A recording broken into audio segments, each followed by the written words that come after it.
नमस्कार बच्चों, सोशियोलॉजी की क्लास में आपका स्वागत है। मैंने मेरे पिछले 4 वीडियो में आपको कर्म के टॉपिक के बारे में बताया था और हमने जिन पॉइंट्स पर चर्चा की थी वे हैं कर्म का अर्थ, कर्म तथा पुनर्जन्म का सिद्धांत, कर्म और भाग्य एवं कर्म के सिद्धांत का महत्व। आज हम चर्चा करेंगे कर्म के सिद्धांत के दोष, defects in Karma theory. First point, कर्म का सिद्धांत प्रमुखतः पुरुषार्थों की पूर्ति से ही संबंधित रहा है, लेकिन धीरे धीरे कर्मवाद के प्रारब्ध से जुड़ जाने के कारण इसमें व्यवहार रूप में भाग्य यानी कि डेस्टिनी या दैव की धारणा अधिक प्रबल हो गई। मैकेंजी ने बताया है कि कर्म का सिद्धांत मानवीय आचरण की भाग्यवादी व्याख्या प्रस्तुत करता है तथा समाज के सदस्यों के जीवन में जो आपसी असमानता देखने को मिलती है उसे दूर करने के संबंध में कुछ भी नहीं कहता। इस प्रकार इस सिद्धांत ने सामाजिक असमानता में वृद्धि करने में योग दिया है।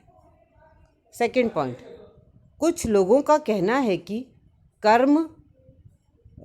कर्मवाद व्यक्ति को निष्क्रिय बनाता है।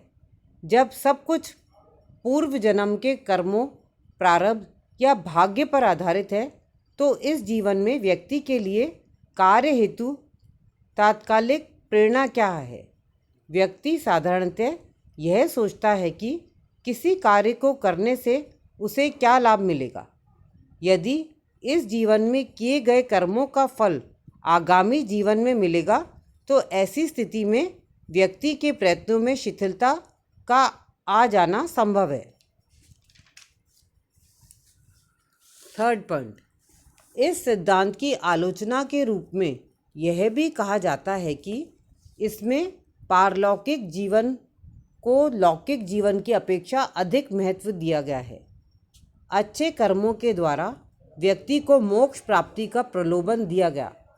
परिणाम यह हुआ कि व्यक्ति अपने आध्यात्मिक कल्याण में लग गया और सांसारिक दायित्वों के प्रति उदासीन हो गया।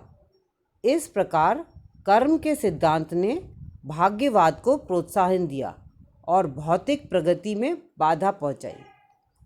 फोर्थ पॉइंट, कुछ लोगों की मान्यता है कि वर्ण व्यवस्था के औचित्य को सिद्ध करने के उद्देश्य से कर्मवाद को प्रोत्साहन दिया गया। इस सिद्धांत के आधार पर एक वर्ण विशेष के लोगों को प्राप्त विशेषाधिकारों और विभिन्न सुविधाओं को उचित ठहराया गया। साथ ही शूद्रों या अछूतों की निर्योग्यताओं एवं अभावों की उनके पूर्व जन्मों के कर्मों के फल के रूप में व्याख्या की गई। इस प्रकार कर्मवाद ने इन लोगों के शोषण में योग दिया। फिफ्थ पॉइंट, इस सिद्धांत के आलोचकों का कहना है कि भारतवर्ष के अधिकांश लोगों के पिछड़ेपन का सबसे अधिक महत्वपूर्ण कारक कर्मवाद है। कर्म का सिद्धांत नैतिक आधार पर न्याय संगत नहीं है। इसने सामाजिक असमानताओं को उचित ठहराया और निम्न वर्ग के लोगों को आगे बढ़ने का अवसर नहीं दिया।